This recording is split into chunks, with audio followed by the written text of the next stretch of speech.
The cutest and cuddliest Guardian of the Galaxy is going to be played by the cute and cuddly Bradley Cooper.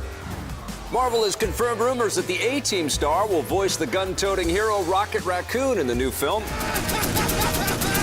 The furry character made his comic debut in 1976, 7 years after the first issue of Guardians of the Galaxy hit shelves, but don't let his snuggly appearance fool you. He's actually quite deadly and is an expert marksman and starship pilot.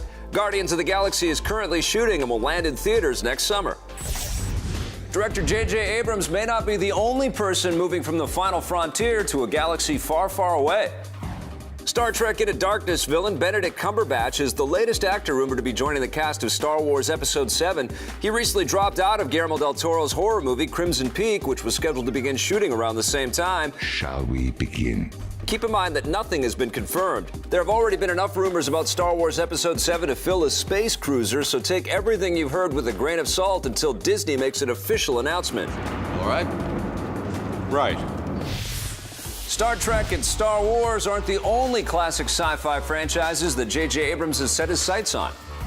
Abrams and The Dark Knight Rises co-writer Jonathan Nolan are producing a new HBO series based on the 1973 Michael Crichton movie Westworld.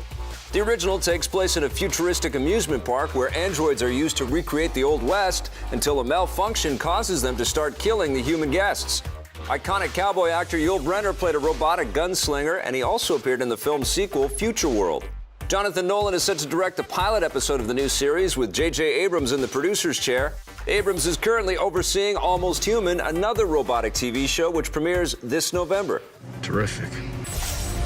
Vin Diesel and The Rock may not be the most badass actors in the next Fast and Furious movie. Variety reports that Escape from New York and Death Proof Wheelman Kurt Russell is in talks to appear in the new street racing extravaganza.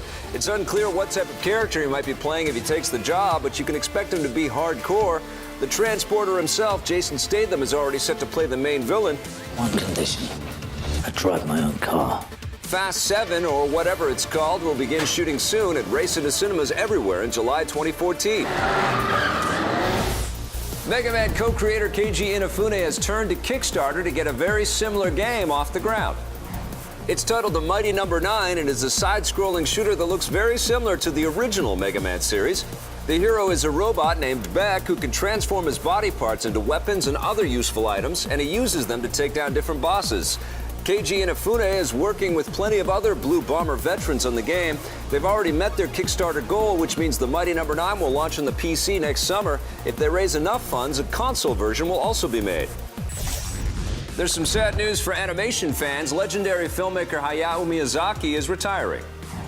Miyazaki has directed 11 animated films, including classics like My Neighbor Totoro, Spirited Away, Howl's Moving Castle, and Ponyo. He also co-founded Studio Ghibli, the production company behind those films. His latest movie, The Wind Rises, will be his last. It was released in Japan earlier this year to great acclaim and will make its North American debut at the Toronto International Film Festival next week.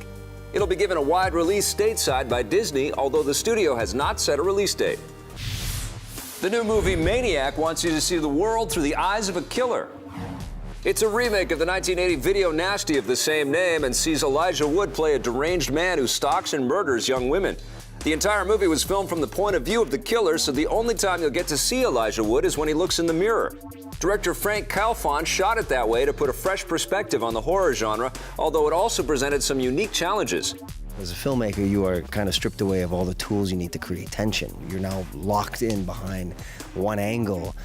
And so it becomes a real challenge in trying to create tension. And so the fear and the ugliness of the film really comes from being inside of his brain. It's a movie that slowly creeps on you rather than jumps out at you.